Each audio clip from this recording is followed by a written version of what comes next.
제가 3년간 스위스의 제네바 한인교회를 섬길 때 일주일에 한 번씩 그곳 교우님들과 등산을 갔습니다.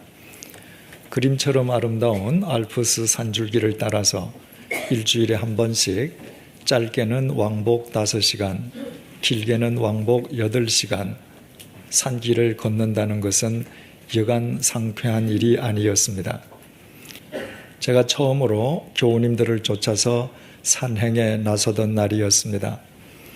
그날 등산에 참여한 교우님들의 체력과 등산 실력이 다 같지 않았기에 출발한 지 얼마 지나지 않아서 앞서가는 팀과 뒤처지는 팀으로 나뉘어지게 되었습니다. 양 팀의 거리가 일정한 거리 이상으로 벗어나게 되자 앞선 팀이 적당한 바위를 골루어서 뒤처진 팀이 올 때까지 바위에 앉아서 기다렸습니다. 이었고 뒤처진 팀이 숨을 헐떡이면서 기다리고 있는 앞팀 앞에 왔을 때 앉아있던 앞팀 사람들이 자리에서 벌떡 일어나면서 출발했습니다. 그분들은 쉬었다고 생각하지 않고 뒤처진 팀을 기다렸다고 생각하기 때문에 뒤처진 팀에게 휴식 시간이 필요하다는 생각을 하지 못한 것입니다. 목표 지점에 다다르기까지 그런 일이 몇 번이나 반복되었습니다. 그래서 일정한 시간마다 알맞게 휴식을 취한 앞선 팀은 끝까지 생생하게 산행을 했고 휴식할 틈을 얻지 못한 뒤처진 팀은 끝까지 숨을 헐떡이면서 힘겹게 산을 올라갔습니다. 처음 등산에 나섰던 제게 그것은 참 재미있는 광경이었습니다. 그리고 그것은 인간이 자기도 모르게 얼마나 자기중심적인지를 보여주는 한 단면이기도 했습니다. 앞선 팀은 몇 번이나 쉬면서도 쉰다는 생각을 결코 하지 않았습니다. 뒤처진 팀을 배려하느라 기다려준다고만 생각했습니다. 뒤처진 팀에 대한 진정한 배려는 가쁜 숨을 고를 수 있도록 휴식 시간을 주는 것이요, 그들과 보조를 함께 하는 것입니다. 만약 누군가가 매사에 이렇듯 실제로는 그 누구도 배려하지 않으면서 자신은 마치 많은 사람을 배려하는 것으로 착각하고 살아간다면 그런 사람과 함께 살아가는 사람들은 뒤처진 산행팀처럼 그 삶이 얼마나 고달프고 힘겹겠습니까? 그러나 제네바 한인교회 산행팀은 그 다음부터는 뒤처진 팀을 진정으로 배려하게 되었습니다. 가이사랴에 있는 고넬료가 요빠의 베드로를 청하기 위해서 세 사람을 보내었습니다. 그 세 사람은 밤을 새워가며 요빠를 향해 걸어갔습니다. 그리고 이튿날 12시경이 되어서 베드로가 유숙하고 있던 집 문 앞에 도착했습니다.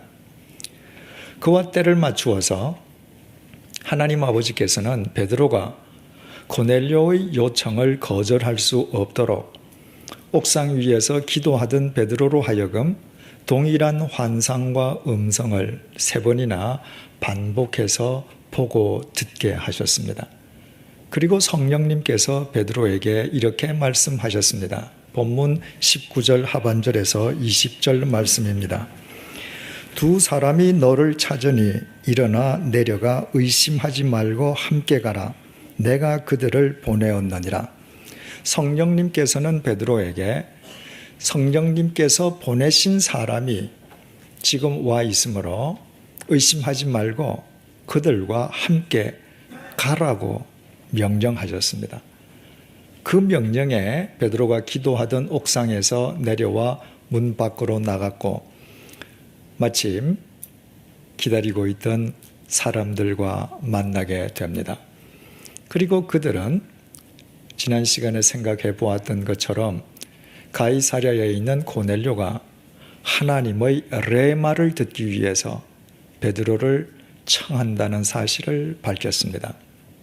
성령님께서 베드로에게 너를 찾아오는 사람을 의심하지 말고 함께 가라고 명령하셨고, 성령님께서 언급하신 사람들이 지금 베드로의 눈앞에 서 있습니다. 그렇다면 베드로는 그 즉각 출발하면서 길을 나서는 것이 마땅할 것입니다. 하지만 베드로는 그렇게 하지 않았습니다. 23절 상반절을 보시겠습니다. 베드로가 불러들여, 베드로는 자신을 찾아온 사람들을 일단 집 안으로 불러들였습니다. 그들로 하여금 잠시 목이나 축이게 한 뒤에 곧장 길을 떠나기 위함이 아니었습니다. 본문 10절은 그 직전의 상황을 이렇게 밝혀주고 있습니다.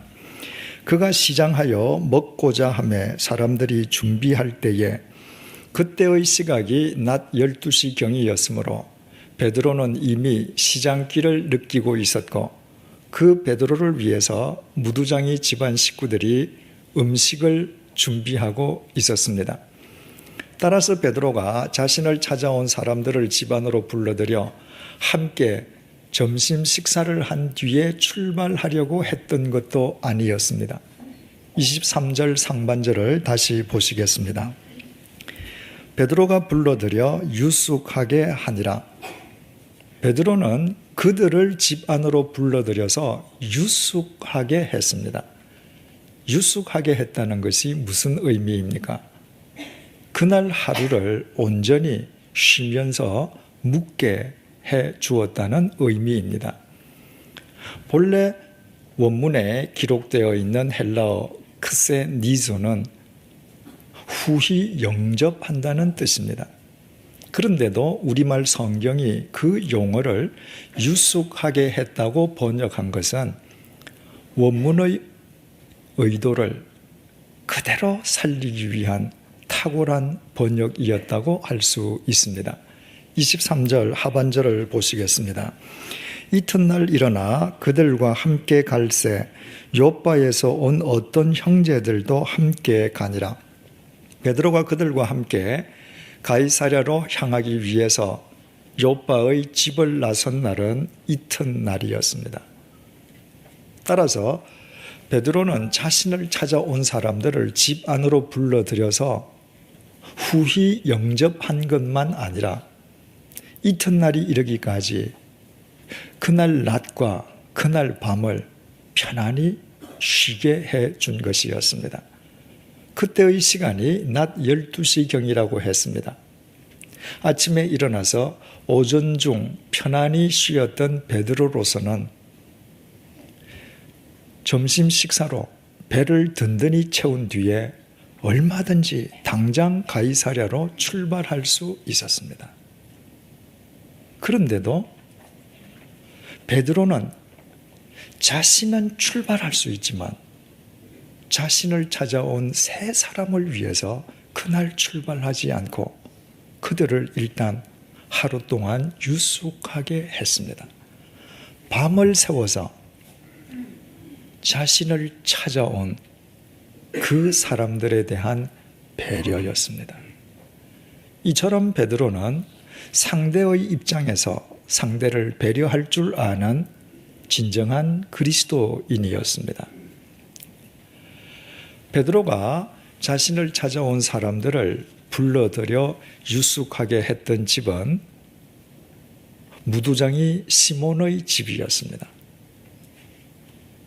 무두장이 시몬의 집에서 고넬료가 보낸 세 사람들이 시몬과 함께 식탁에서 밥을 먹고 한 지붕 밑에서 잠을 자게 된 것입니다. 2000년 전의 관습상 그것은 절대로 있을 수 없는 일이었습니다. 우리가 잘 아는 바와 같이 무두장이 시몬은 가죽 제조공인 자신의 직업상 죽은 짐승의 부정한 시체를 만져야 하는 고로 같은 유대인으로부터 부정한 존재로 취급되어 인간 이하로 간주되는 최하층민이었습니다. 비록 무두장이 시몬이 최하층민이긴 했지만 혈통적으로는 그 역시 유태인이었습니다. 따라서 유태인인 시몬 역시 직업은 무두장이지만 그 역시 선민의식에 젖어 살았을 것이면 두말할 나위가 없습니다. 바로 그 유태인 시몬의 집에 들어가서 유숙하게 된 세 사람은 어떤 사람들이었습니까? 그 세 사람 가운데에 한 사람은 고넬료 휘하의 군인이었습니다.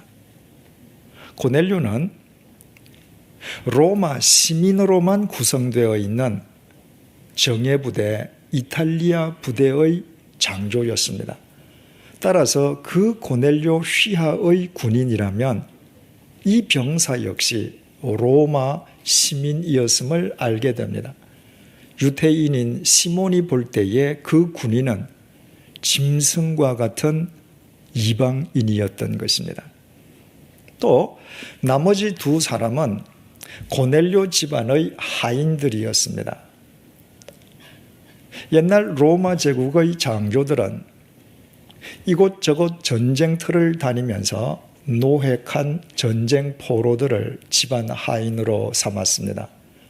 그리고 임지가 바뀔 때마다 그 하인들을 데리고 다녔습니다. 따라서 이방인이었던 고넬료 집안의 하인 2명 역시도 이방인이었음을 우리는 짐작하게 됩니다. 따라서 할례받은 유태인인 시몬이 할례받지 아니한 이방인 세 사람을 자기 집에 채워준다고 하는 것은 현실적으로는 절대로 있을 수 없는 일이었습니다. 할례받은 유태인에게 당시 그것은 절대 금기사항이었기 때문입니다. 이것은 세 사람의 입장으로 바꾸어 놓고 생각해도 결과는 동일합니다. 세 사람 가운데에 두 사람은 고넬료 집안 하인이라고 했습니다. 그런데 본문 10장 7절을 원문으로 보면 그 하인을 가리켜서 종이나 노예를 뜻하는 둘로스가 아니라 오이케테스라고 표기되어 있습니다. 오이케테스는 종이나 노예인 둘로스와는 달리 주인의 절대적인 신임 하에서 주인 집안의 크고 작은 일을 전담하는 일종의 집사 역할을 하는 사람들이었습니다. 따라서 그 두 사람의 오이케데스 역시도 식민지인 이스라엘에 주둔하고 있는 장교 집안의 오이케테스라는 이유만으로 그 역시도 식민지 백성인 유태인들을 업신여기고 유태인들이 인간 취급하지 않는 무두장이 정도는 아예 거들떠 보지도 않았을 것입니다. 이것은 일제강점기 시대에 일본군 장조집의 대만 출신 오이케테스가 자신이 오이케테스이면서도 단지 주둔군 장교 집안의 오이케테스라는 이유만으로 식민지 백성인 조선인들을 업신여겼을 것임과 같은 일입니다. 게다가 나머지 한 사람은 당시 지중해 세계 최강인 로마 제국의 현역 군인이었습니다. 그것도 이스라엘을 식민 통치하는 정예부대 이탈리아 부대의 현역 군인이었습니다.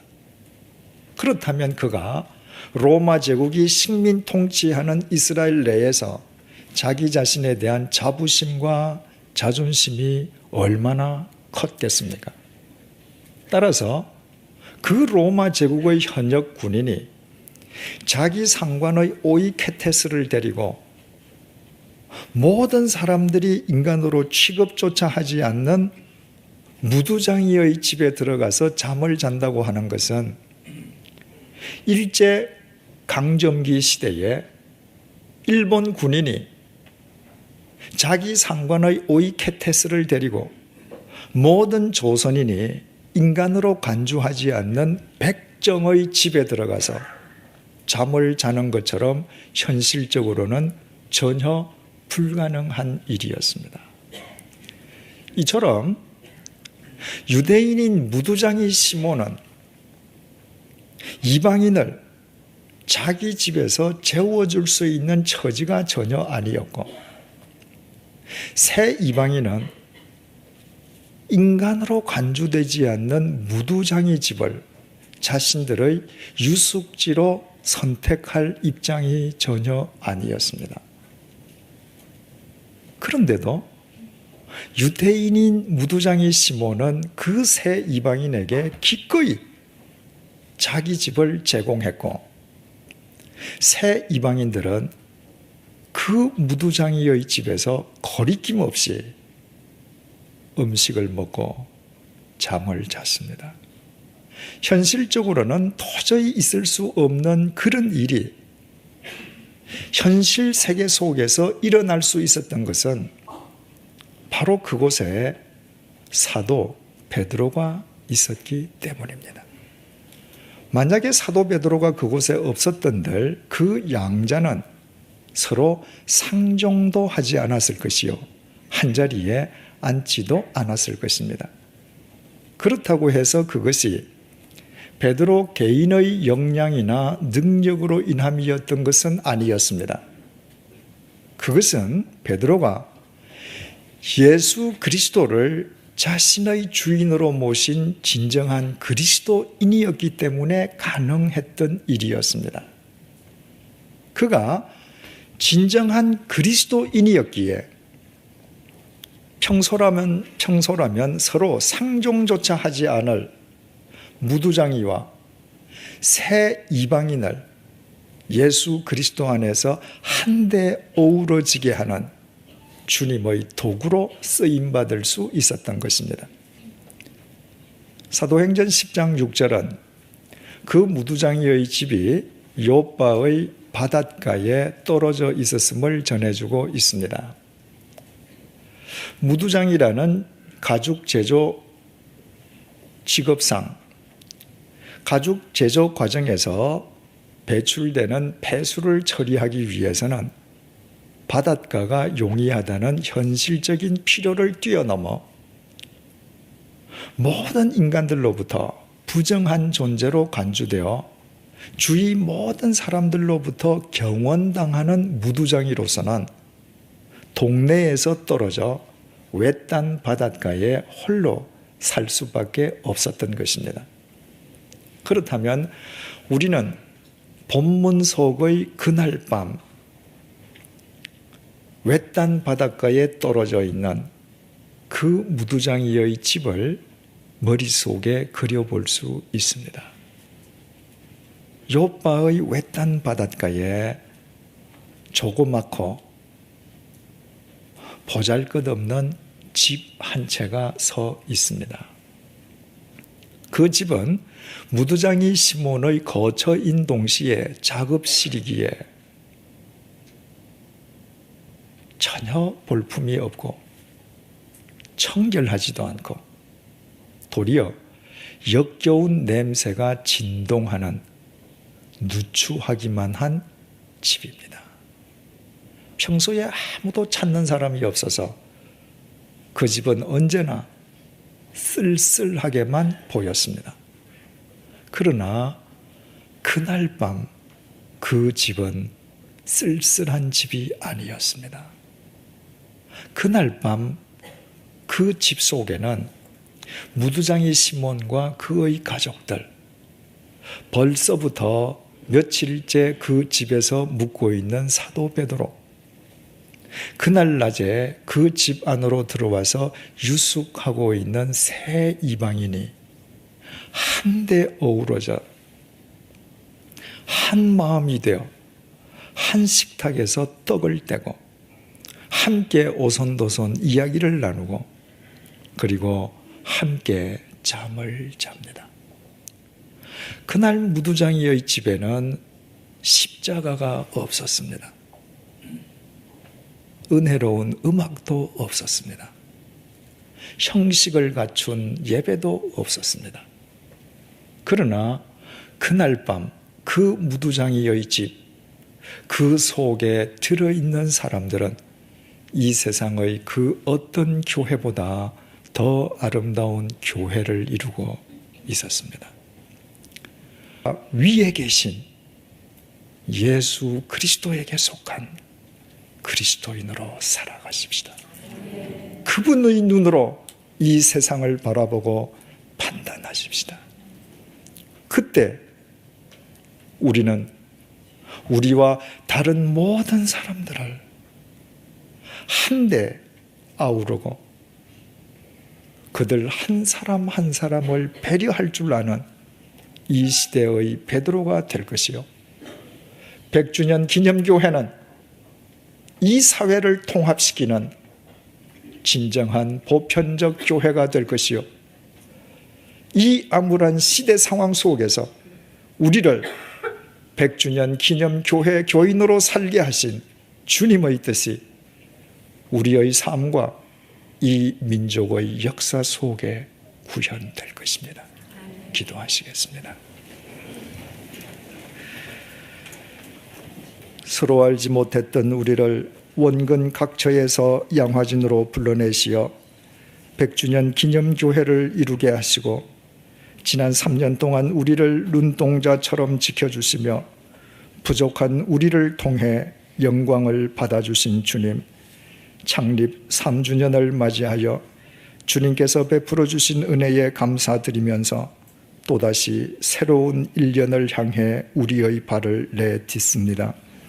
지금 우리나라는 좌파와 우파, 진보주의자와 보수주의자의 대립이 그 어느 때보다도 격렬합니다. 정부든 정치 집단이든 언론기관이든 사회단체든 민간 집단이든 서로 상대에 대한 배려는 아랑곳 없이 오직 상대를 제압하기 위하여 수단과 방법을 가리지 않고 있습니다. 이 암울한 시대 속에 주님께서 우리에게 한국 개신교의 시발점인 양화진 외국인 선교사 묘원과 종착점인 용인 순교자 기념관을 맡겨주셨사오니 무엇보다도 우리가 먼저 이 시대를 위한 보편적 교회, 보편적 그리스도인이 되게 하여 주옵소서. 바로 그것이 참된 신앙의 시발점인 동시의 과정이요 또한 종착점임을 잊지 않도록 인도하여 주옵소서. 사회적 불의와 맞설 때에는 앞장서서 진보적으로 사고하고 행동하되 진보주의자가 되지는 않도록 붙들어 주옵소서. 지켜야 할 사회적 가치와 덕목을 위해서는 누구보다도 보수적으로 판단하고 행하되 보수주의자가 되지는 않도록 은혜를 베풀어 주옵소서. 오직 이 땅의 보수주의자와 진보주의자 위에 계신 예수 그리스도에게 속한 진정한 그리스도인으로 살아가게 하여 주옵소서.